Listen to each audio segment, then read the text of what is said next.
To V news Telangana bulletin ముందుగా headlines. ఈరోజు కాంగ్రెస్ అధ్యక్షుడు శ్రీ ఖర్గే మరియు ప్రతిపక్ష నాయకుడు శ్రీ రాహుల్ గాంధీ ముఖ్యమైన సమావేశం జరిగింది. శ్రీశైలం జలాశయం గేట్లు మూసివేయడంతో ఒక్కసారిగా చేపల వేటకు మత్స్యకారులు ఎగబాత. విద్యారంగంపై శాసనమండలి సభ్యులు అశోక్ బాబు, మాజీ ఎమ్మెల్సీ ఏఎస్ రామకృష్ణ మీడియా సమావేశం. పాలేరు సాగునీటి కష్టాలు తీర్చిన ఘనత కేసీఆర్. పాలేరు నీటి కష్టాలు తీర్చాలంటే ఉమ్మడి ఏపీలో సాధ్యం కాలేదు, మంత్రి తుమ్మల నాగేశ్వరరావు.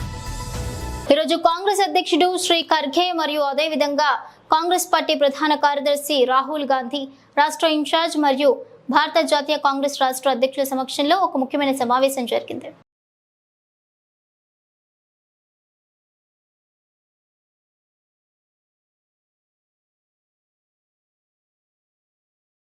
పాలేరు సాగునీటి కష్టాలు తీర్చిన ఘనత కేసీఆర్దే.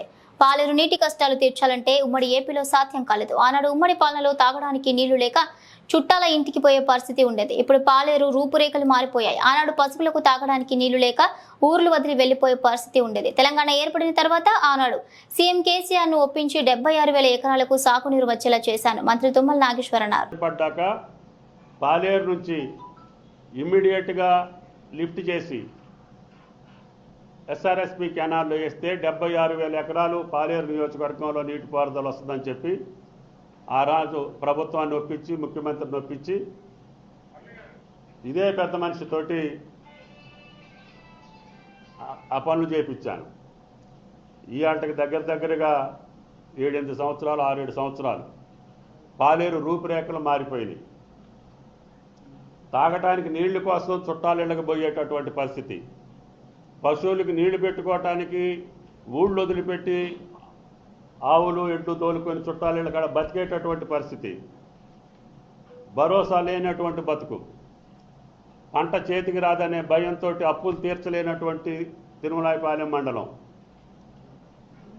అటువంటి మండలాన్ని సస్యశ్యామలం చేసినటువంటి సంతృప్తి నాకుంది. దేశ ప్రధాని నరేంద్ర మోదీ ఇచ్చిన పిలుపు మేరకు హర్ ఘర్ తిరంగా కార్యక్రమంలో భాగంగా పెద్దపల్లి జిల్లా రామగుండం పారిశ్రామిక ప్రాంతంలో బీజేపీ శ్రేణులు తిరంగా ర్యాలీ నిర్వహించారు. ఈ సందర్భంగా రామగుండం కార్పొరేషన్ కార్యాలయం నుంచి పార్టీ శ్రేణులతో పాటు యువకులు, విద్యార్థులు 3 రంగుల జెండాతో గోదావరికని పట్టణ చౌరస్తా వరకు పెద్ద ఎత్తున ర్యాలీ నిర్వహించారు. వందే మాత్రం అంటూ దేశభక్తిని చాటుతూ త్రివర్ణ పతాకంతో ఊరేగింపుగా వెళ్లారు. ఈ సందర్భంగా బీజేపీ పార్టీ రామగుండం ఇన్ఛార్జ్ కందుల సంధ్యారాణి మాట్లాడారు. ఈ కార్యక్రమంలో బీజేపీ పార్టీ నాయకులు, కార్యకర్తలు తదితరులు పాల్గొన్నారు. వందే మాతరం, భారత్ మాతాకి జై అంటూ పెద్ద ఎత్తున నినాదాలతో ఈరోజు ర్యాలీ నిర్వహించడం జరుగుతూ ఉన్నది. అయితే ప్రతి ఒక్కరం కూడా దేశభక్తితోటి దేశాన్ని ముందుకు తీసుకుపోవడం లోపల నరేంద్ర మోడీ గారు చేస్తున్నటువంటి ప్రయత్నంలో మనమంతా కూడా భాగస్వాములు కావాల్సినటువంటి అవసరం ఉంది. ఇవాళ ఏదైతే మనం ఈ స్వాతంత్రం కోరుకున్నామో, ఆనాడు ఎంతోమంది మహనీయులు పోరాటం చేసిండ్రో, స్వేచ్ఛ, సమానత్వం, ఆర్థిక స్వావలంబన దిశగా ఏదైతే మనం కోరుకున్నామో అవన్నీ కూడా ఈరోజు నరేంద్ర మోడీ గారి భారత ప్రభుత్వం, భారతీయ జనతా పార్టీ ప్రభుత్వంలో ఇవాళ అమలవుతూ ఉన్నాయి. ప్రజలంతా కూడా చూస్తూ ఉన్నారు. ఆ ముప్పన్నెల జెండా ప్రతి ఒక్కరి జీవితాల్లో రేపటి రోజులలో అందించాలి అనేటువంటి సదుద్దేశంతో మాత్రమే ఈ కార్యక్రమాన్ని తీసుకోవడం జరుగుతూ ఉన్నదని ఈ సందర్భంగా భావిస్తూ ఈ ర్యాలీలో పాల్గొన్న ప్రతి ఒక్కరికి కూడా మేము హృదయపూర్వకంగా ధన్యవాదాలు తెలియజేస్తూ ఉన్నాము. ముఖ్యంగా మా పార్టీ ఆదేశాలు ఇవాళ ఎక్స్ ఆర్మీ కుటుంబాలు ఎవరైతే ఉన్నారో, దేశ సరిహద్దులలో దేశం కోసం పనిచేసినటువంటి వారి కుటుంబాలని త్యాగం చేస్తున్నటువంటి ఎక్స్ ఆర్మీ వాళ్ళందరికీ కూడా ప్రత్యేకంగా పార్టీ నుంచి జాతీయ జెండాని గౌరవంగా అందించాలని చెప్పి పార్టీ యొక్క ఆదేశాలు. అందుకొరకే ఈరోజు మొదటగా వారికి జాతీయ జెండాని ఎక్స్ ఆర్మీ వాళ్ళందరికీ కూడా అందజేసిన తర్వాత ఈ ర్యాలీని ప్రారంభం చేస్తూ ఉన్నాము.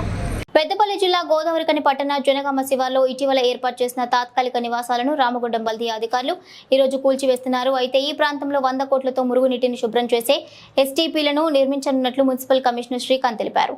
ఈ మేరకు తాత్కాలికంగా వేసుకున్న నివాసాల ప్రజలతో రాజీ కుదిర్చి కూల్చివేస్తున్నట్లు కమిషనర్ పేర్కొన్నారు. సిపిఎం ఆధ్వర్యంలో గత 2 ఏళ్ల క్రితం ఏర్పాటు చేసుకున్న 350 తాత్కాలిక నివాసాలను నేలమట్టం చేస్తున్నారు. తిరిగి వీరందరికీ మరో ప్రాంతంలో నివాసాలు కల్పించేందుకు ఏర్పాటు చేస్తున్నట్లు అధికారులు పేర్కొన్నారు.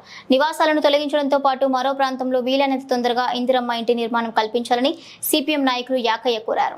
100% మీకు పట్టాలిస్తాం, ఇంటి నెంబర్లు ఇస్తారని హామీ ఇవ్వటం జరిగింది. ఇదే స్థితిలో రామగుండం కార్పొరేషన్కు 100 కోట్లు మంజూరైనాయి. ఎస్టీపీ నిర్మాణం చేయాలి. 350 ఇళ్ల నిర్మాణం చేస్తే అందులో 160 ఇళ్ళు ఎఫెక్ట్ అవుతున్నాయి. కాబట్టి సిపిఎం పార్టీ జిల్లా కమిటీ తోటి ప్రభుత్వ అధికారులు, కలెక్టర్ గారు, ఏసీపీ, డీసీపీ, కమిషనర్, మరి ఎమ్మెల్యే తరపు ప్రతినిధులు కూడా చర్చించడం అనేది జరిగింది. అనివార్యంగా 160 ఇళ్ళు తీసివేయటానికి కూడా మేమందరం కూడా సిపిఎం పార్టీ ఇక్కడ గుడిసెవాసులు అంగీకరించడం అనేది జరిగింది. ఇక్కడే ఉన్న స్థలంలో ఇక్కడ స్థలం ఇస్తారని చెప్పారు. ఇక్కడ 1000 ట్రిప్పుల మట్టి పోస్తామని చెప్పారు. ఇక్కడ ఇందిరమ్మ ఇల్లు 5 లక్షల రూపాయల స్కీమ్ మంజూరు చేస్తారని మరి మాంకాల స్వామి గారు, డిటి బాలరాజు గారు, ఏసీపీ గారు, డీసీపీ గారు, శ్రీకాంత్ గారు చెప్పారు. అందుకోసమే ఈ 160 మందికి ఇదే స్థలంలో వేస్తానికి సిపిఎం పార్టీ రాత్రి స్పష్టంగా చెప్పింది. వాళ్ళు కూడా అంగీకరించారు. కాబట్టి ఆ నష్టపరిహారం 5 లక్షల రూపాయలు చెల్లించాలని, మంజూరు చేయాలని సిపిఎం పార్టీ సందర్భంగా విజ్ఞప్తి చేస్తుంది. కాకపోతే మరో పెద్ద పోరాటం చేసి ఇక్కడే వాళ్ళకి ఇల్లు ఏపిస్తామని సిపిఎం పార్టీ జిల్లా కమిటీ సందర్భంగా తెలియజేస్తూ ఉంది. రాజన్న సిరిసిల్ల జిల్లా ఎల్లారెడ్డిపేట మండలం రాచల్ల బొప్పాపూర్ గ్రామంలో ఈ రోజు కాంగ్రెస్ నాయకులు లబ్ధిదారుడు బత్తుల రాములకు సీఎం రిలీఫ్ ఫండ్ కింద వచ్చిన 60,000 రూపాయల చెక్కును అందించారు. నిరుపేద కుటుంబానికి చెందిన బత్తుల రాములు గత కొద్ది రోజులుగా అనారోగ్యంతో బాధపడుతూ వివిధ ఆసుపత్రుల్లో చికిత్స పొందిన రాములకు సీఎం రిలీఫ్ ఫండ్ మనోధైర్యాన్ని అందించిందని తెలిపారు. మాజీ జెడ్పీటీసీ ఏలూరి రాజయ్య బడుగు బలహీన వర్గాలకు సీఎం రిలీఫ్ ఫండ్ ఎంతో సహాయపడుతుందని, కాంగ్రెస్ ప్రభుత్వం అభివృద్ధిలో దూసుకుపోతుందని, రైతులకు 1,50,000 వరకు రుణమాఫీ కూడా చేసిందని మాట్లాడారు. రాబోయే రోజుల్లో 2 లక్షల వరకు రుణమాఫీ చేస్తుందని అన్నారు. కొందరు వ్యక్తులు ఏమంటారు అంటే, కొందరు అది వేరే ప్రతిపక్షం ఏమంటుందంటే చెక్కులు వస్తలేరు, పైసలు వస్తలేవు, అదే మేము ఇచ్చినాం చేసినామంటే, సరే అప్పుడు మీ చెక్కులే ఇప్పటిదాకా ఆగినాయి, మీరు వచ్చే చెక్కులే ఇప్పటిదాకా ఆగినాయి. ఎందుకంటే 8 నెలల తర్వాత అదే మా ముఖ్యమంత్రి, మీరు ఆపిన చెక్కులే మా ముఖ్యమంత్రి గారు ఇప్పుడు రిలీజ్ చేసింది, అది మీరు వస్తుర్రు. అంతేగాని మీరు చేసింది ఏం లేదు. ఇలా ఇప్పుడు వస్తాయి. కాకపోతే ఇప్పుడు మొన్నటిదాకా ఎలక్షన్ కోడ్ ఉండే, దాని తర్వాత ఆ ఎలక్షన్లో ఇది మళ్ళీ మంత్రివర్గ విస్తీర్ణ కూడా కాలేదు. కాబట్టి కొద్దిగా లేట్ అవుతుంది. కాబట్టి దీంట్లో ఎలాంటి సందేహం లేదు. ప్రతి ఒక్కరికి అర్హులందరికీ చెక్కులు వస్తాయని ఈ ద్వారా తెలియజేసుకుంటాం. ఈరోజు కాంగ్రెస్ పార్టీ ఆధ్వర్యంలో కాంగ్రెస్ ప్రభుత్వం సిఎంఆర్ఎఫ్ నిధుల మంజూరులో రాచల్ల బొప్పాపూర్ గ్రామానికి చెందినటువంటి బత్తుల రాములు గారికి 60,000 సిఎంఆర్ఎఫ్ చెక్కుల పంపిణీ చేయడం జరిగింది. ఇది వీరికి ఎంతో సహాయపడుతుందని ఆశిస్తున్నాం. ఎందుకనే బడుగు బలహీన వర్గాల కోసం ప్రభుత్వం ఏదైతే ఉందో సిఎంఆర్ఎఫ్ అనేటువంటిది ఇన్ని రోజులు, చాలా రోజుల నుంచి, ఒక 7-8 నెలల నుంచి ఆగిపోయినాయి. ప్రభుత్వం వచ్చిన తర్వాత స్క్రూటిన్ చేసేసి సిఎంఆర్ఎఫ్ చెక్కులు ఇవ్వడం జరుగుతుంది. అలాగే ఆరోగ్యశ్రీ కూడా 5 లక్షలు ఉన్నటువంటి నిబంధన ఏదైతే ఉందో దాన్ని 10 లక్షలకు చేసినటువంటి ఘనత కూడా రేవంత్ రెడ్డి గారి ప్రభుత్వానికే దక్కుతుందని చెప్పక తప్పదు. ఇది ఈ ప్రభుత్వం, ఈ కాంగ్రెస్ ప్రభుత్వం ఏదైతే ఉందో ప్రజల పక్షాన, ప్రజల కొరకు పనిచేయడానికి వచ్చిందని చెప్పక తప్పదు. ఎప్పుడైనా ప్రజల పక్షాన ఉండి ప్రజల పక్షానే కొట్లాడుతుంది. నిన్నగాక మొన్న రైతు రుణమాఫీ ఏదైతే ఉందో 1,50,000 పూర్తి చేయడం జరిగింది. ఈరోజు 2 లక్షల వరకు చేస్తామనేటువంటిది ఆగస్టు 15 లోపు 2 లక్షల రుణమాఫీ పూర్తి చేసి రైతుల గుండెల్లో చిరస్థాయిగా ఈ ప్రభుత్వం నిలుస్తుందని చెప్పక తప్పదు. ఈ ప్రభుత్వానికి ఈ తెలంగాణ ప్రజలు రుణపడి ఉంటారని ఆశిస్తున్నాం. శ్రీశైలం జలాశయం గేట్లు మూసివేయడంతో ఒక్కసారిగా చేపల వేటకు మత్స్యకారులు వచ్చారు. ఎగువ ప్రాంతాల నుంచి వరద నీరు తగ్గిపోవడంతో సోమవారం సాయంత్రం శ్రీశైలం జలాశయానికి సంబంధించి 9 గేట్లను మూసివేశారు. గేట్లు మూసివేయడంతో స్థానిక మత్స్యకారులు ఈ రోజు ఉదయం ఒక్కసారిగా చేపల వేటకు బయలుదేరారు. చిన్న చిన్న బుట్టలు వేసుకుని నదిపై వేటకు వెళ్తుండగా ఎవరో వీడియో తీసి ఎక్స్ వేదికగా పోస్ట్ చేశారు. ఈ వీడియో అందరినీ మంత్రముగ్ధులను చేస్తోంది. వేట కోసం పదులు వందల సంఖ్యలో మత్స్యకారులు బుట్టల్లో వేగంగా వెళ్తున్నట్లుగా ఉన్న ఈ అద్భుత దృశ్యం అందరినీ ఆకట్టుకుంటోంది. శ్రీశైలం డ్యాం లో ఒక గేట్ నుంచి మాత్రమే నీటిని వదులుతుండగా మత్స్యకారులు చేపలు పట్టేందుకు ముందుకు కదులుతున్నారు. విద్యారంగంపై శాసనమండలి సభ్యులు అశోక్ బాబు, మాజీ ఎమ్మెల్సీ ఏఎస్ రామకృష్ణ మీడియా సమావేశం నిర్వహించారు. ఎన్టీఆర్ భవన్ అమరావతి నుండి ప్రత్యక్ష ప్రసారం చూద్దాం.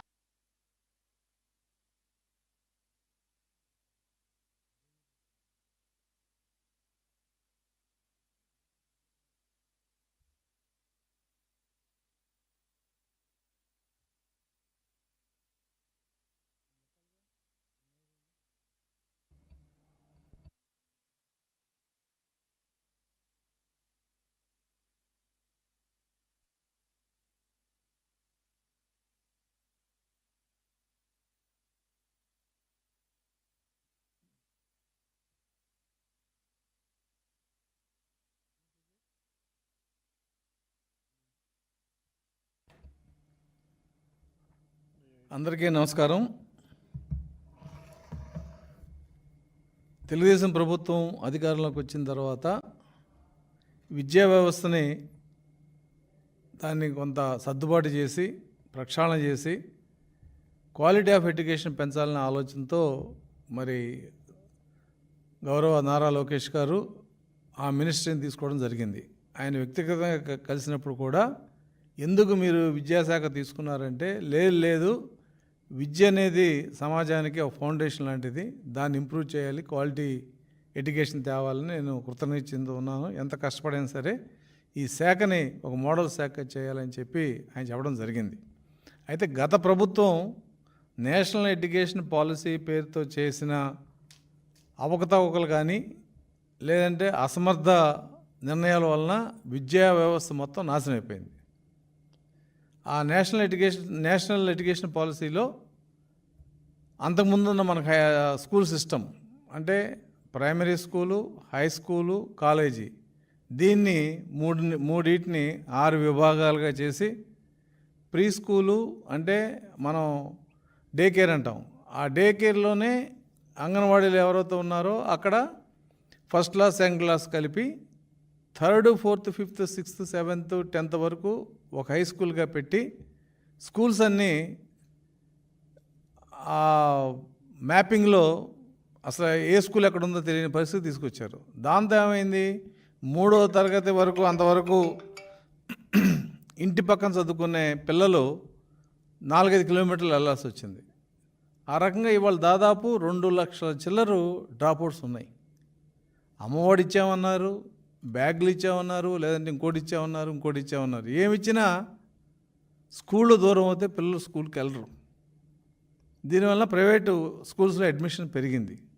ప్రభుత్వం స్కూల్స్లో డ్రాప్అవుట్స్ పెరిగినాయి. 2 లక్షల చిల్లర డ్రాప్అవుట్స్ ఉన్నాయని వీళ్ళు అధికారికంగా లెక్కలు ఉన్నాయి.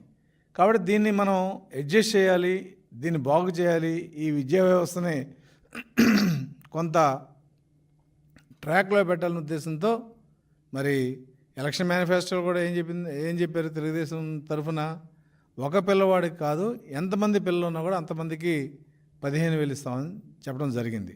అంటే ఆయన ఏం చేశారు, గతంలో రంగులు లేదంటే నాడు నేడు ఇలా ఇష్టం వచ్చినట్టు 1,000 కోట్లు ఖర్చు పెట్టి అది ప్రొడక్టివిటీకి ఎటుకు పనికి రాకుండా చేయడం జరిగింది.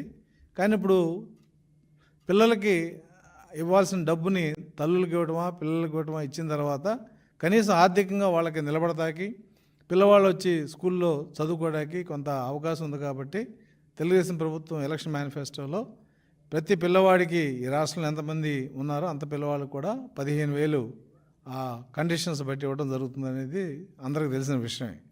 అయితే ఇప్పుడు విద్యా వ్యవస్థలో గత ప్రభుత్వం చేసిన పొరపాట్ల వలన ఇంబ్యాలెన్స్ అంటే 10 మంది ఉండాల్సిన స్కూల్లో 3 ఉంటాం, 4 ఉండాల్సిన స్కూల్లో 15 మంది ఉంటాం. ఇలా టీచర్సు షార్టేజ్ ఒక పక్కన సర్ప్లస్. చాలామంది గ్రామాల్లో కానీ దీంట్లో కానీ ఏంటి స్కూళ్ళ పరిస్థితిని అడుగుతుంటే మేము విద్యాశాఖలో అడిగాం స్టాటిస్టిక్స్ కావాలని చెప్పి. కొత్త నేషనల్ ఎడ్యుకేషన్ పాలసీ వలన దాదాపు 5,000 స్కూళ్ళు అంటే అది మూత పడిందని చెప్పలేం, కానీ ఫంక్షనింగ్ అవుతలేదు. ఎందుకంటే గతంలో ఏదైతే ప్రైమరీ స్కూల్గా ఉందో అందుట్లో 3, 4, 5 తరగతులు తీసేయటం వలన ఆ స్కూల్లో 1, 2 తరగతులు మాత్రమే ఉన్నాయి. కాబట్టి అక్కడ స్ట్రెంగ్త్ లేదు. ఈ 3, 4, 5 తీసుకెళ్ళి పక్కన ఉన్న హై స్కూల్లో కలిపారు. కలపడం వలన అక్కడ స్ట్రెంగ్త్ పెరిగింది, అక్కడ టీచర్లు లేరు. కాబట్టి ఈ వ్యవస్థ అంతా కూడా అటు ఇటు చెదిరిపోయి అసలు క్వాలిటీ ఆఫ్ ఎడ్యుకేషన్ అనే పదం వాళ్ళు మర్చిపోయే పరిస్థితికి వచ్చింది.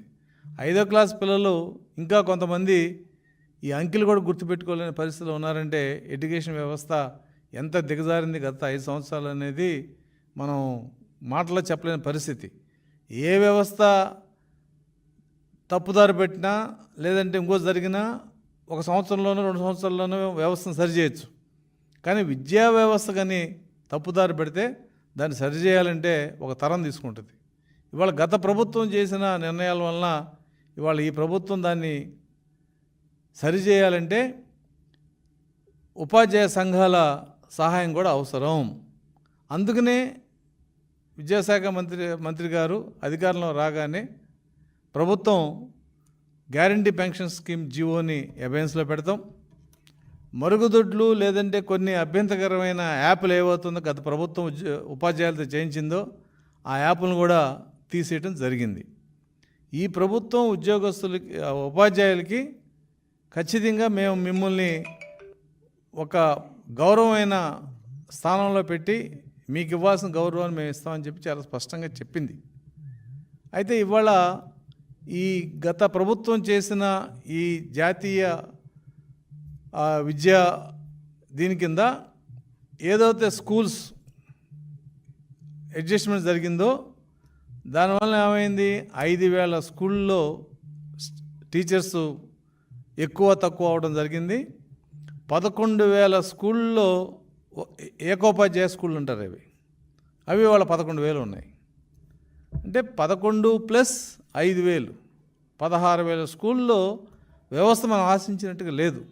ఉన్న 46,000 స్కూళ్ళలో 48,000 స్కూళ్ళలో 16,000 స్కూళ్ళు ఇలా కుంటుతూనో లేకపోతే ఇదే ఉంటే అసలు విద్యా వ్యవస్థకి పునర్జన్మ ఎప్పుడు వస్తుంది? అందుకని ఈ ఉపాధ్యాయుల సర్దుబాటు అనే ఒక అంశాన్ని మరి విద్యాశాఖ తెర మీద తీసుకురావడం జరిగింది. అంటే ఎక్కువ ఉన్న చోట అక్కడ టీచర్లను తీసి ఎక్కడైతే లేరో సబ్జెక్ట్ వైజ్గా అక్కడ అడ్జస్ట్ చేయాలని, అలాగే కొన్ని చోట్ల ఏదైతే కంపల్సరీగా ఉండాల్సిన టీచర్స్ లేరు, లాంగ్వేజ్ కానీ మ్యాథ్స్ కానీ ఇంగ్లీష్ కానీ లేని చోట అవసరమైతే బయట నుంచి అన్నా తీసుకుని టీచర్లు కనుక చాలకపోతే విద్యా వాలంటీర్లు కూడా అక్కడ అపాయింట్ చేయండి అని చెప్పి ముఖ్యమంత్రి గారు ఈ మధ్యనే చెప్పడం జరిగింది. రెండో అంశం ఏంటంటే పాత ప్రభుత్వం విద్యా వ్యవస్థని ఎంత దారుణంగా నాశనం చేసిందంటే బైజూస్ అనే వ్యవస్థను తీసుకొచ్చి ట్యాబులు కొని అది ఎందుకు పనికి రాకుండా చేసింది. ఆ వ్యవస్థ ఇవాళ కొన్ని 100 కోట్లు ఖర్చు పెట్టారు, అయిపోయింది. అలాగే ఎడెక్స్ ఐబీ సిలబస్ అది ఇంటర్నేషనల్ స్టాండర్డ్లో ఉంటాయి. ఐబీ సిలబస్తో ఉన్న స్కూల్ హైదరాబాద్ లాంటి మహానగరంలో 2, 3 ఉన్నాయి. అది మన హై స్కూల్లో పెట్టమని చెప్పి గత ప్రభుత్వం నిర్దేశించింది.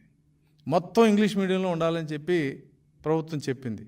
అలాగే సిబిఎస్ సిలబస్లో ఉండాలని చెప్పి ఒక 1000 స్కూళ్ళు ప్రయోగాత్మకంగా పెట్టింది. అంటే ఈ ప్రయోగాలతోనే విద్యా వ్యవస్థలో ఇబ్బందికరమైన పరిస్థితులు వచ్చినాయి.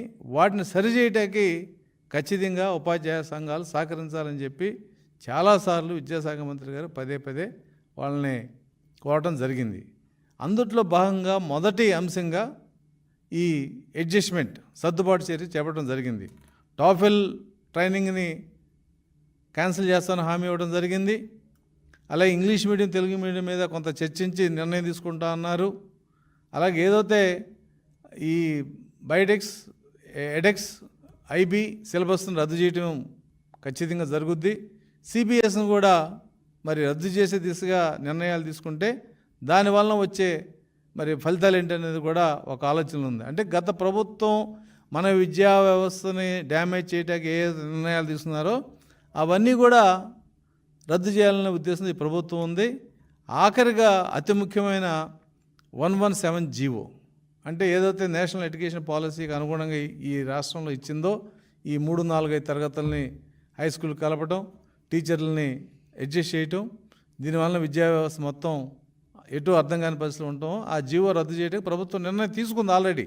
అయితే అది కేంద్ర ప్రభుత్వం యొక్క పాలసీతో ముడిపడి ఉంది కాబట్టి విద్యావేత్తలతో, స్టేక్ హోల్డర్తో మాట్లాడి మరి ఈ విద్యా సంవత్సరం రద్దు చేయటమా లేదంటే వచ్చే విద్యా సంవత్సరం నుంచి రద్దు చేయటం అనేది ప్రభుత్వం చర్చలో ఉంది. రద్దు చేసే నిర్ణయం అయితే ఆల్రెడీ ప్రభుత్వం తీసుకుంది. కాబట్టి ఈ పరిస్థితుల్లో ఈ విద్యా వ్యవస్థని కొంచెం ముందుకు తీసుకెళ్లే ప్రయత్నంలో భాగంగా సర్దుబాటు అనే ఒక అంశాన్ని ప్రభుత్వం ప్రవేశపెట్టింది.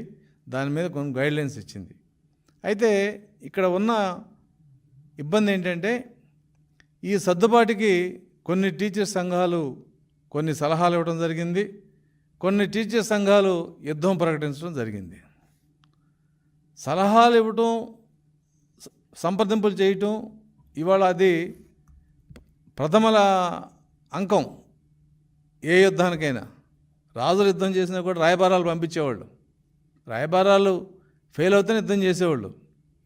కానీ ఉపాధ్యాయ సంఘాల్లో వాళ్ళ స్వార్థానికో రాజకీయ కారణాలు నాకో తెలియదు, కానీ కొన్ని సంఘాలు సార్ మీరిచ్చిన ఈ సర్దుబాట్లు గైడ్లైన్స్లో ఈ అంశాలు మరి మాకు ఇబ్బందిగా ఉంది, మీరు కన్సిడర్ చేయండి అని చెప్పి ప్రభుత్వానికి నివేదిక ఇవ్వటం. కొన్ని సంఘాలు అసలు ఇది మీరు చేయటానికి వీల్లేదు, చేస్తే మేము రోడ్డు మీదకి వెళ్తాం, సమ్మె చేస్తాం, మెరుగు సమ్మె చేస్తాం, యుద్ధం చేస్తామని చెప్పి కాగితాలు ఇవ్వడం జరిగింది. సరే దీని మీద మరి నేను ఉద్యోగ సంఘ నాయకుడిగా ఉన్నా కూడా గతంలో జేఏసీ నేను సారథ్యం వహించడం జరిగింది. ఉపాధ్యాయ సంస్థలు నాకు తెలుసు. ఎడ్యుకేషనిస్ట్గా రామకృష్ణ గారు మేము ఈ రోజున కమిషనర్ స్కూల్ ఎడ్యుకేషన్ కలవటం, అక్కడి నుంచే సెక్రటరీ స్కూల్ ఎడ్యుకేషన్ కూడా ఫోన్లో మాట్లాడటం జరిగింది. రేపు అంటే ఈరోజు 12-13 జరగవలసిన ఆ సర్దుబాటు చర్య ఏదవుతుందో దాన్ని ముందుగా వాయిదా వేయమని చెప్పి అడిగాం. ముందుగా దాన్ని వాయిదా వేయడం జరిగింది. ఇందులో ఉన్న ప్రధాన అంశాలు ఏంటంటే, ఒక టీచర్ని ఇప్పుడు పనిచేస్తున్న చోట నుంచి ముందుగా మండలంలోనే ఇంకో స్కూల్కి సర్దుబాటు చేయడం జరుగుద్ది. సపోజ్ మున్సిపాలిటీల్లో విజయవాడ అరండల్పేటలో కొన్ని స్కూల్లో 3 టీచర్లు ఎక్సెస్ ఉంటే వాళ్ళని తీసుకెళ్ళి గవర్నర్పేటలో కనుక టీచర్లు షార్టేజ్ ఉంటే గవర్నర్పేట హై స్కూల్లో అడ్జస్ట్ చేస్తారు. లేదు గవర్నర్పేట హై స్కూల్లో కనుక ఎక్కువ ఉంటే వీళ్ళని తీసుకెళ్ళి కొత్తపేట హై స్కూల్లో అడ్జస్ట్ చేయొచ్చు. ఇది సర్దుబాటు మాత్రమే, ఇది ట్రాన్స్ఫర్ కాదు. అది కూడా టీచర్స్కి ఇబ్బంది లేకుండా మండలంలోనే ముందు ఈ సర్దుబాటు చర్య చేపట్టడం జరిగింది. మండలంలో సర్దుబాటు అయిన తర్వాత ఇంకా మండలంలో కనుక సర్ప్లస్ కానీ షార్టేజ్ కానీ ఉంటే మండలం బయట ఒక డివిజన్ని ఒక యూనిట్గా తీసుకుని రెవెన్యూ డివిజన్ని వాళ్ళని లోపలికి ఈ మండలంలోకి తేవటమో ఈ మండలం వాళ్ళని బయటికి చేయటమో, అది కూడా ఈ స్టేక్ హోల్డర్స్ ఎవరవుతున్నారో వాళ్ళతో సంప్రదించేస్తామని చెప్పి ఇవాళ కమిషనర్ గారు హామీ ఇవ్వడం జరిగింది. దానివల్ల మరి చాలా సంఘాలు హర్షం వ్యక్తం చేసినాయి. ఇవాళ జరగవలసిన ఈ కార్యక్రమం వాయిదా పడింది. ఇవాళ జరగవలసిన ఈ సర్దుబాటు కౌన్సిలింగ్ లాంటిది వాయిదా పడింది. అలాగే కమిషనర్ గారు మేము అడిగిన దాని మీద ఏదైతే ఈ సీనియారిటీ లిస్టులు ప్రకటించారో ఆ సీనియారిటీ లిస్టుల్లో ఉన్న ఏదైనా క్లరికల్ మిస్టేక్లు కానీ లేదంటే ఏదన్నా ఎక్కువ తక్కువలు జరిగినా కూడా వాటిని మాడిఫై చేసి అబ్జెక్షన్స్ ఇచ్చే అవకాశం ఇమ్మంటే ఆయన దానికి ఆగస్టు 15 దాకా నేను అవకాశం ఇస్తాను, ఆ లిస్టులో అవసరం అవుతే మేము మారుస్తామని హామీ కూడా ఇచ్చారు. కాబట్టి ఇవాళ జరగవలసిన 12-13 జరగవలసిన ఈ సర్దుబాటు కార్యక్రమం పూర్తిగా వాయిదా పడింది. ఈరోజు ఏదైతే 3 గంటలకి ఆ లిస్టులు ప్రకటిస్తున్నారో ఆ లిస్టుల్ని ఆ మండలాల్లో ఉన్న ఉపాధ్యాయ సంఘాలు కానీ ఉపాధ్యాయులు కానీ చూసుకుని అందుట్లో ఏదన్నా కరెక్షన్స్ ఉంటే ఆ కరెక్షన్స్ని అక్కడున్న డీడీఓకో లేకపోతే మీ ఎంఈఓకో హెచ్ఎంకో చెప్తే వాటిని వాళ్ళు కరెక్ట్ చేసి మళ్ళీ కమిషనర్ స్కూల్ ఎడ్యుకేషన్ పంపిస్తే రివైజల్ లిస్టులు పంపిస్తామని చెప్పి వాళ్ళు స్పష్టంగా జరిగింది.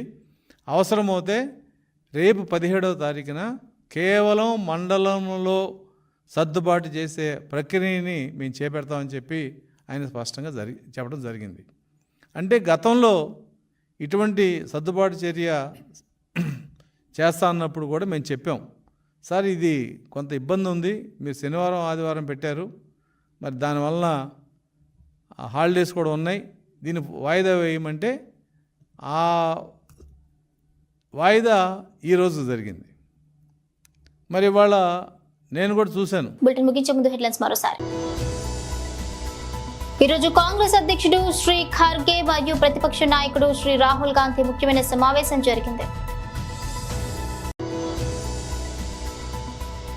శ్రీశైలం జలాశయం గేట్లు మూసివేయడంతో ఒక్కసారిగా చేపల వేటకు మత్స్యకారులు ఎగబాత.